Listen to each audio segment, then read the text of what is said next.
അധികാരത്തിൽ വന്നു കഴിഞ്ഞാൽ ഇതാ ഞങ്ങൾ RSSനെതിരെ ശക്തമായി പോരാടും. ഈ വർഗീയതയ്ക്കെതിരെ ഒരു ബൈല ഉണ്ടാക്കിയ ആളാണ് വി ഡി സതീശൻ അല്ലേ? വർഗീയത കേരളത്തിൽ എങ്ങനെ പ്രവർത്തിക്കരുത്, ആരെ പൊന്നാടി ഇടിക്കണം, ആരെ പൊന്നാടി ഇടിക്കരുത്, ഇവിടെ വർഗീയതയ്ക്കെതിരെ പറയും, അവിടെ പോയി ഷാൾ അണിയിക്കും ചെയ്ത പരിപാടി നടപ്പിലാക്കരുത് എന്നൊക്കെ പറഞ്ഞ് വലിയ വീരവാദങ്ങൾ പറഞ്ഞതല്ലേ? വീരവാദം പറഞ്ഞ വി ഡി സതീശൻ മുഖ്യമന്ത്രിയായപ്പോൾ സംഭവിക്കുന്നത് എന്താണ്? എന്തൊക്കെയാണോ പിണറായി വിജയനെതിരെ പറഞ്ഞ ആരോപണം എല്ലാം വി ഡി സതീശനെതിരെ വരുന്നില്ലേ?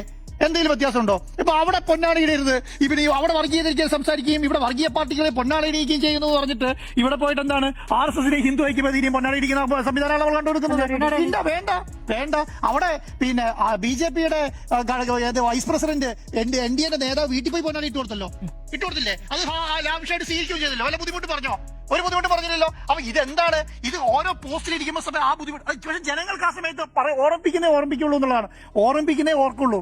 അപ്പൊ നിങ്ങൾ ആ സമയത്ത് എന്താണ് പിണറായി വിജയനാണ് ഈ പറഞ്ഞ വെള്ളാപ്പള്ളി നടേശന്റെ മകനായിട്ടുള്ള അല്ലെങ്കിൽ വെള്ളപ്പള്ളി നമ്മുടെ തുഷാർ വെള്ളാപ്പള്ളി NDAന്റെ കൺവീനർ കൂടി പൊന്നാടി ഇടിച്ച എന്താണ് പറയാ കേരളത്തില് പ്രതിപക്ഷം എല്ലാം കൂടി, അന്നത്തെ പ്രതിപക്ഷം എല്ലാം കൂടി? ഇന്നെന്തേ അത് പറയാൻ പറ്റാത്തത്? PM ശ്രീയെ ബന്ധപ്പെട്ട കാര്യത്തിൽ എന്തേ നടപടി സ്വീകരിക്കാൻ പറ്റുന്നത്? അറബിക്കടലിൽ അറിയും എന്ന് പറഞ്ഞ അധികാരത്തിൽ വന്നല്ലേ? എന്നിട്ട് എന്തേ അറബിക്കടലിലേക്ക് പോയിരുന്നത്?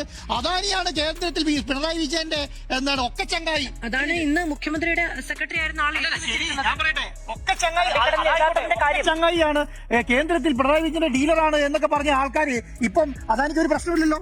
ഞാൻ പറയാം, അവരെ കൂടെയുള്ള ആൾക്കാർ ആർക്കും പ്രശ്നമില്ല. അന്നത്തെ പ്രതിപക്ഷത്തെ കുറിച്ചാണ് പറയുന്നത്. ആർക്കും പ്രശ്നമില്ല. അപ്പൊ എന്താണ് അധികാരത്തിൽ ഇരിക്കുമ്പോൾ എങ്ങനെയാണ് പ്രവർത്തിക്കേണ്ടത് എന്നുള്ളത് അവരധികാരത്തിൽ KM ഷാജി എന്താണ് പറഞ്ഞത്? KM ഷാജിന്റെ ഇലക്ഷൻ മന്ത്രിയാവുന്നതിന് മുൻപുള്ള പ്രസംഗങ്ങൾ നിങ്ങൾ കേട്ടിട്ടുണ്ടോ? അതിന് ശേഷം പറയുന്നത് എന്താ? അധികാരത്തിൽ ഞങ്ങളിതാ എന്തൊക്കെ ചെയ്യണം, എങ്ങനെ കയ്യിലെന്ന് അധികാരമുള്ളപ്പോൾ അങ്ങനെയൊന്നും ചെയ്യാൻ കഴിയില്ല എന്ന് പറയാണ്. എന്താണ് KM മുരളീധരൻ പറഞ്ഞത്?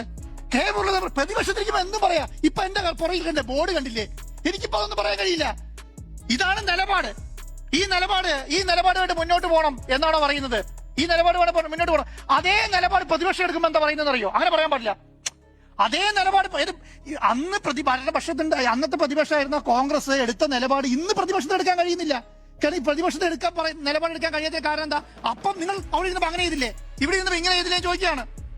മനസ്സിലായോ? അപ്പൊ ഇത് മനസ്സിലാക്കാൻ പറ്റുന്നില്ല എന്നുള്ളതാണ്. അപ്പൊ ഞാൻ PM ശ്രീയിൽ ബന്ധപ്പെട്ട കാര്യങ്ങൾ ഇന്ന് പ്രതിപക്ഷം ഉന്നയിക്കുന്ന സമയത്ത് പറയാ, നിങ്ങളല്ലേ കൊണ്ടുവന്നത് അല്ലേ? ഇപ്പൊ ചോദിക്കുന്നതാണ്. അപ്പം ഇവിടെ ഇരുന്ന ഇന്നത്തെ പ്രതിപക്ഷത്തിന് PM ശ്രീയെ കുറിച്ച് എന്ത് പറയാൻ പറ്റില്ലേ? ഈ വിഴിഞ്ഞതുമായി ബന്ധപ്പെട്ട കാര്യങ്ങൾക്ക് അഭിപ്രായം പറയാൻ കഴിയത്തില്ലേ?